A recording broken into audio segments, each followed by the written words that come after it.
Hey there, Mr. Reddit here. Welcome back to another episode of r/Entitled Parent Stories. Our first story we'll be reading today, entitled Grandmother Tried to Take My Puppy Right Out of My Arms.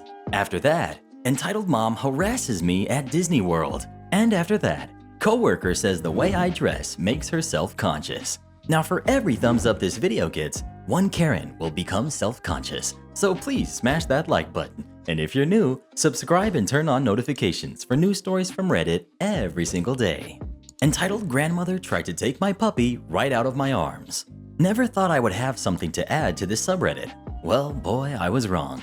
So for a little bit of backstory, a few days ago I had to take my adorable 10-week-old German Shepherd puppy to the vet for her second round of puppy shots. She's super friendly and loves people and was super excited and was giddy the whole time.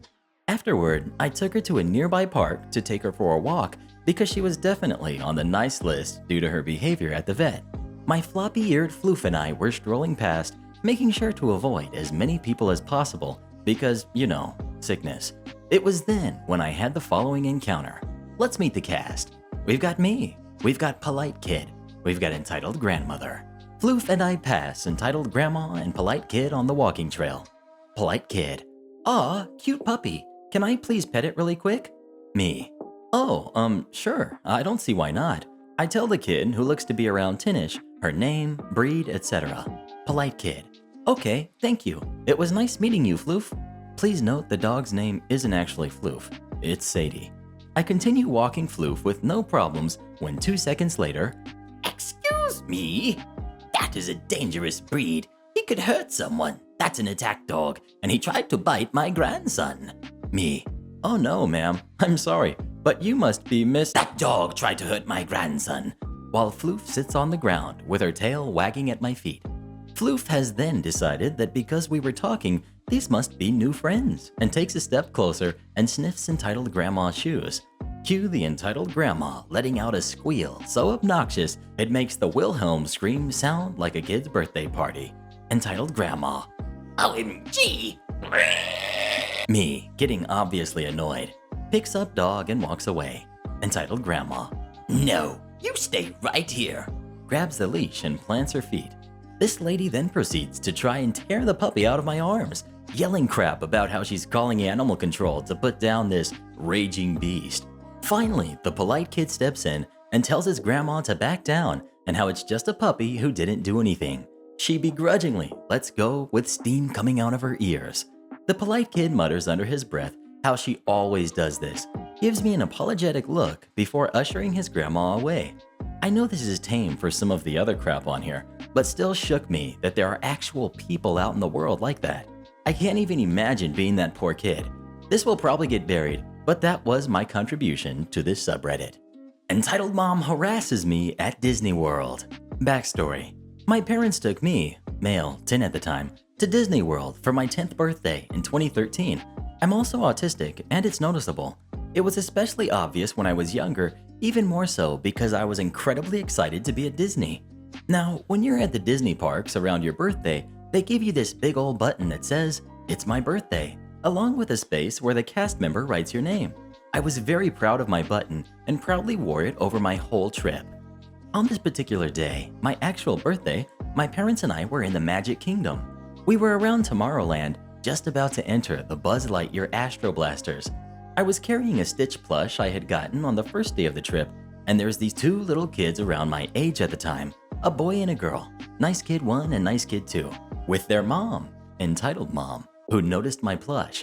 They got their mother's attention saying, "Mommy, Mommy, look, he has a Stitch." Their mother smiled at them and at me, and then she noticed my button and said, "Happy birthday, young man."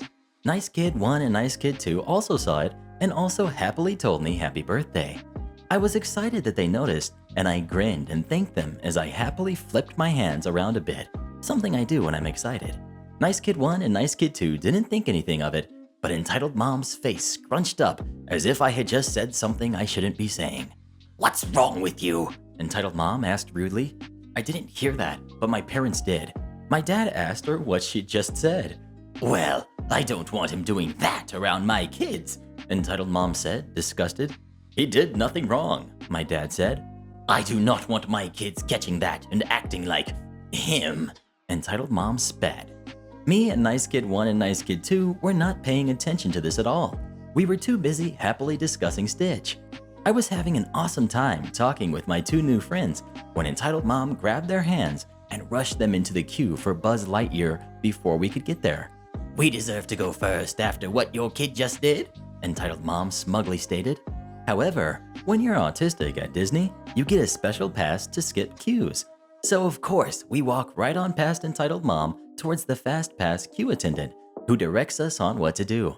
She's throwing a fit about us cutting the line as my dad presents the pass to the attendant, and Entitled Mom totally shuts up seeing the actual pass. This was before it was all digital. Talk about justice. The funny part is that if she had bothered to look at the other pins on my backpack, she'd have known from the get-go that I was autistic, as I have a couple buttons on there in case I get separated from my parents. Also, at this time, I thought Entitled Mom was just mad we skipped the line. I had no idea she was all ableist beforehand. Again, me and Nice Kid 1 and 2 were having a nice, happy kid conversation, so this didn't ruin my day at all. Side note, a lot of the park guests and cast members saw my button and I flapped my hands every time. Sure, I got a few raised eyebrows, but nobody said anything, especially not as blatantly rude as Entitled Mom. Even the characters went out of their way to show their excitement. This was an awesome trip. I hope Nice Kid 1 and Nice Kid 2 are doing well, and I still sleep with that Stitch plush every night. Speaking of Disney World, where would you rather go? Disney World or Universal Studios? Please let me know. Coworker says the way I dress makes her self-conscious. I am an essential worker. I work in a factory and I wear a uniform, but I still come in dressed how I normally dress. I love to wear skirts and decorative tights under my ripped jeans, bodysuits, crop tops, etc. I'm also pretty slim and petite. So one of my coworkers is the same age as me, 20, and she's a bit on the curvier side. She always comes in sweatpants and baggy sweaters. I've seen her outside of work before, and she does put effort in her appearance when she wants to. One day, we were changing back into our normal clothes when I caught her staring at me. I asked her if everything was okay, and she just shrugged and walked out without saying anything. So I ordered this cute yellow plaid skirt, and I decided to wear it to work. Walking in, I saw my coworker sitting in the break room talking to some other people. I go over to the table I usually sit at and start chatting with some coworkers while I put my stuff in its place. One of the guys is this man in his 40s with a daughter close to my age. He said that he liked my skirt and might get one for his kid. This caught her attention, and she asked why he would allow his daughter to dress like this. This made people stop and stare at her. When she realized what she said, she just got up and walked out of the break room into the locker room. Upset, I followed her in and just saw her changing into her uniform. I asked her, why would you say something like that? And all she said is, I have no reason to explain myself to you. I told her, considering you were talking about me, I think you do. She huffed and said that I'm obviously trying to get people to look at me and expect that every girl has to dress like this, that I was begging for attention and how I made her self-conscious. First off, I don't dress for other people. I dress for myself. I basically flipped it on her by saying, well, I don't like the way you dress because you're making people think that girls shouldn't take pride in the way they look. She says, I don't give a crap what people think about me. Which I reply with, then why do you care so much about how I dress? Her response is, because no normal person dresses like that. You look stupid. People think you're a freak. She leaves the locker room all smug as if she just won this fight, but because of her little outburst in the break room, people started giving her the side eye. She noticed this and now blames me for making people think she's a bad person. Entitled couple steals a cat, ends up with bills costing more than the cat itself. Cast. We've got aunt, uncle, the vet. We've got the entitled couple, entitled woman and entitled man.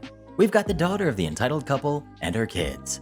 This started 4 years ago when my aunt and uncle adopted 2 cats. One is very quiet and sleeps a lot. He doesn't really go too far from the house. The other cat is the exact opposite. He goes out loads. He only stays in for food and sleep and has an appetite all the time. One day, the cat didn't come home for a week. Okay, suspicious, but definitely not strange for a cat. Then it happens again and again. By now, my aunt is getting worried and buys a cat tracker. It turns out that the cat was spending his time in a nearby house. At this point, my uncle went around to talk to them about it. Instantly, they denied everything. They didn't encourage the cat or feed it or anything. Suspicious. It becomes more apparent over the next couple of months they weren't telling the truth. The cat is getting fatter and fatter until one day on a visit to the vets, he is placed on a list for at-risk animals. By now, my aunt is angry, and to be fair, I can see why. These people were denying that they had ever fed the cat at all, whilst causing it health problems that could cost thousands in vet bills. This all boiled down to what can only be described as one of the most entitled acts I have ever heard. At a family gathering, the entitled couple's daughter is just leaving when she spots the cat and decides that it is now hers. She just picks it up and drove it back home. 50 miles back home. Fortunately for us, there were some plumbers doing work in the street who watched her take the cat. At first, they had no idea whose cat it was, but when my uncle started asking around to see if anyone had seen it, they told him. We were astonished that they had the audacity to do that. And what's more, they claimed it was their cat they had lost. My uncle was friends with someone who knew entitled couple's daughter quite well and confirmed that they had lost a ginger cat who was quite old. The cat they had taken was black. They lost their cat over a year before that. How can people be so stupid? This is where my aunt calls in backup, legal backup. In court, entitled couple are given a cease and desist as well as bills for healthcare issues the cat had during his time at their house. Entitled couple's daughter is told to give back the cat and is also given a community service project to complete on animal welfare. Oh, the irony. All went well. But wait, the entitlement continues. When entitled couple's daughter brought the cat back to my aunt, she was angry. She virtually threw the cat to my aunt and started screaming and ranting with the whole street watching. Entitled couple's daughter. Me and my kids deserve this cat more. Aunt. Why don't you just buy one? Entitled couple's daughter completely ignored this. My kids are so sad. You should at least pay for a new cat for us. Aunt. Sorry, are you off your head? Entitled couple's daughter screams. My aunt. Please leave. Entitled couple's daughter screams more. Then as entitled couple's daughter drives away, she gives my aunt a very mean gesture and my aunt just gives her a friendly wave. Your kid never answered my kid's phone calls. Give me his phone now. Background. My entire school district has been shut down because of what's going on, which means no sports. This kid on my baseball team has wanted to be my friend for about a year now, but he's what you would call the kid who eats paste in the back of the room. Therefore, many people have had the wrong idea about him. This happened about 3 days ago. On to the story. We've got me, we've got entitled dad, entitled kid, entitled mom, we've got my father and my mother. My family has always been good friends with entitled kid's parents ever since entitled kid and I were in 4th grade. Entitled kid's parents made me give him my phone number so we can get to become good buddies. Weird, but okay. One day, entitled kid called me on my phone, but I never answered it. He called about 7 more times, but to no answer on my side. Then I hear dad's phone ring. This is how it went down. Dad. Hello? Entitled dad. Hello. This is entitled dad calling you about your son. OP. He has never answered my sweet angel's calls. Dad. Okay, so? OP has been asleep for a while now. He knows how annoying entitled kid is to me, so he's trying to back me up. Entitled dad. Okay, that isn't an excuse to not answer entitled kid's phone calls. Dad. His phone is set on silent so he doesn't get woken up at night. Entitled dad. Oh, is that so? Yes, that is correct. Well, if OP isn't going to use his phone properly, then I think my kid should have it. Dad. What? Entitled dad. Yes, you heard me. Entitled kid has been such a good kid, and he deserves a new phone. I have an iPhone 11 Pro, and he has a Samsung S5, I think. Dad. Your kid does not get OP's phone. He paid his own money for that, and I am also paying for the bills that come with it. Entitled mom comes on phone now. My kid deserves that phone more than your disgusting kid. Me. What did she just call me? Dad. How dare you call OP that? You will no longer have our kid at the baseball games anymore. Entitled dad is the coach. My mom. And OP will not contact your kid ever again. Entitled mom and entitled dad all together. We don't care. My mom. Good then, go to heck, all of you. Yes, you could actually hear the smile on her face. And that's it. We never contacted that family again, and now each time I will see entitled kid in the halls, I tell him how much of a jerk him and his family are, and it's great. Always make sure the customer knows if you're teasing. This happened about 4 years ago, but I didn't really know about this sub until now. Spent the summer scanning and bagging groceries. Absolutely hated it, but my coping mechanism was trying to have a sense of humor about everything. No 10 out of 10 stand-up routines or anything, but just completely committing to every corny joke customers will use like, must be free, and going with it. Anyways, one day I get this tall, older black gentleman in my line. Normally his color is irrelevant, but I think it may have played a part in his reaction to what I said. Anyways, things started off fine, making small talk. He's a very low energy man, talks very quietly and smoothly, and seemed very down to earth. I asked him how he was doing, and he said something along the lines of, oh, you know, surviving, getting by one day at a time. Super friendly, practically to a fault. He made the mistake of trying to help me by moving items from the belt over the bags that he had bought. Only I hadn't scanned those items yet. Customers do this sometimes, and I've done it as a customer before. It's a brain fart moment, and as the cashier, I will often chuckle and say, nice try, as they're returning the items back to me. It always gets a laugh from the customer, and life goes on. So the man apologized when he realized what he was doing, and I did the usual, haha, nice try there. And at this point, I was running very much on autopilot. I had my customer service smile on my face while I was punching in buttons on the register. He was talking to me in his same low volume, seemingly relaxed voice, and I wasn't exactly listening, but he was politely nodding along.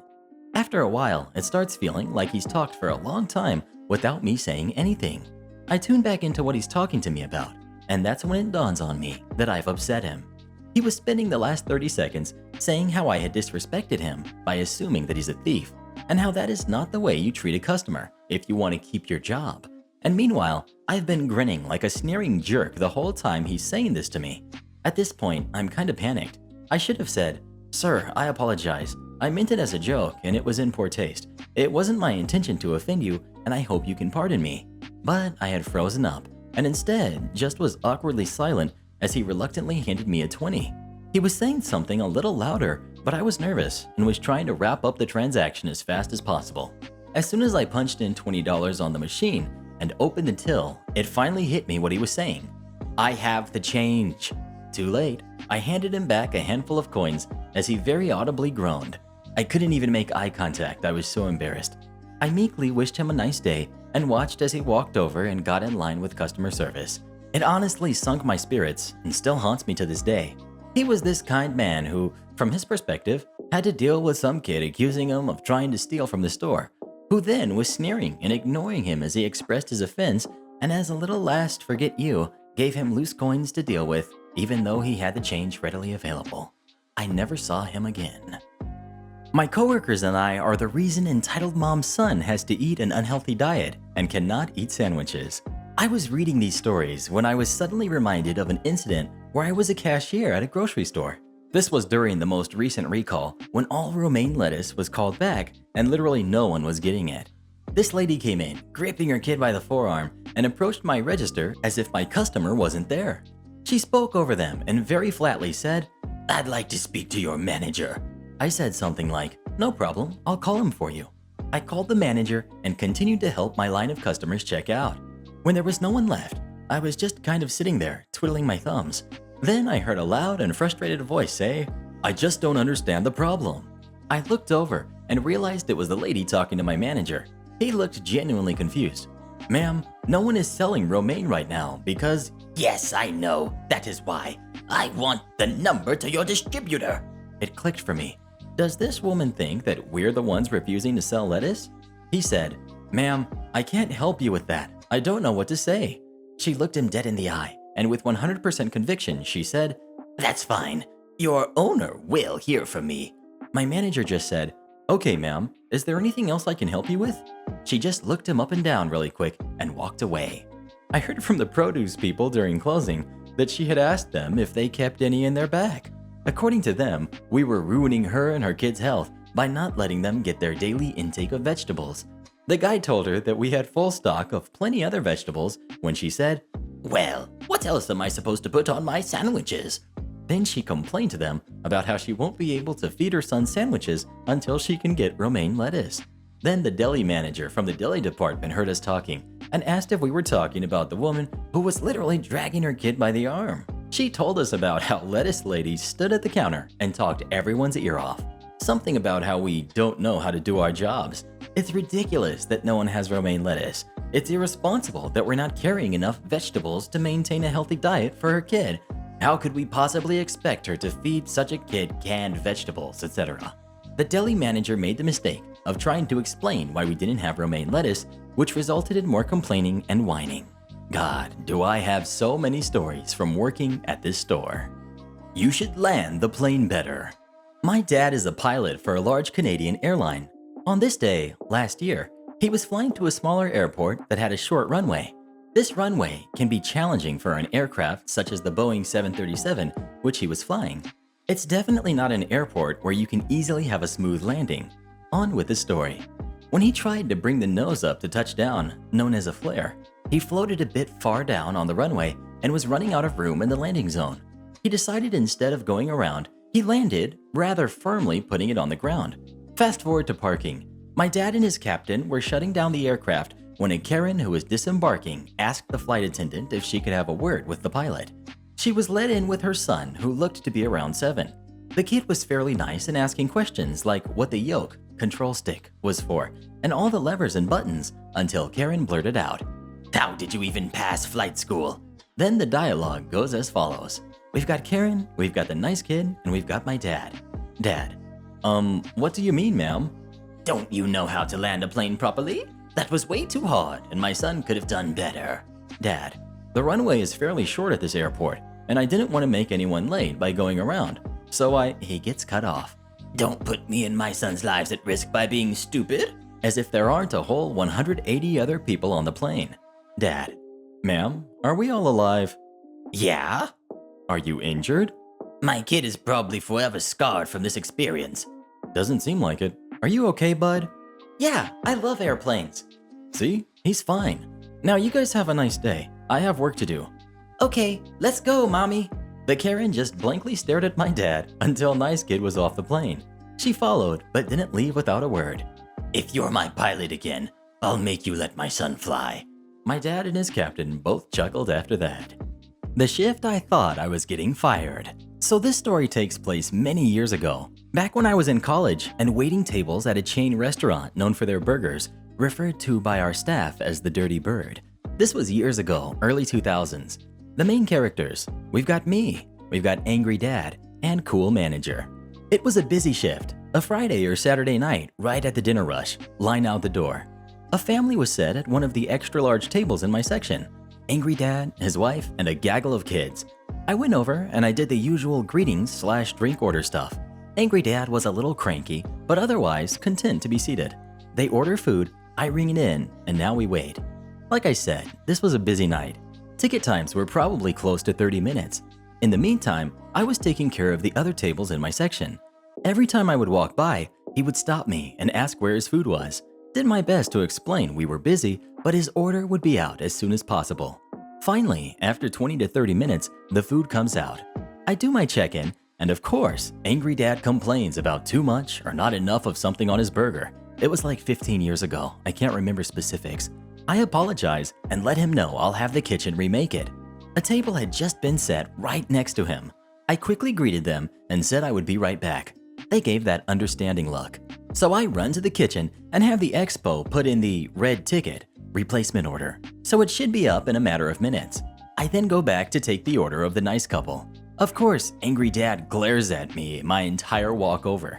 I inform him a fresh burger will be brought out shortly. I then turn to the right to take the other table's order. As they're telling me what they would like, Angry Dad, "Why is my food taking so long?" Me, "Apologies, sir. The kitchen is working on it."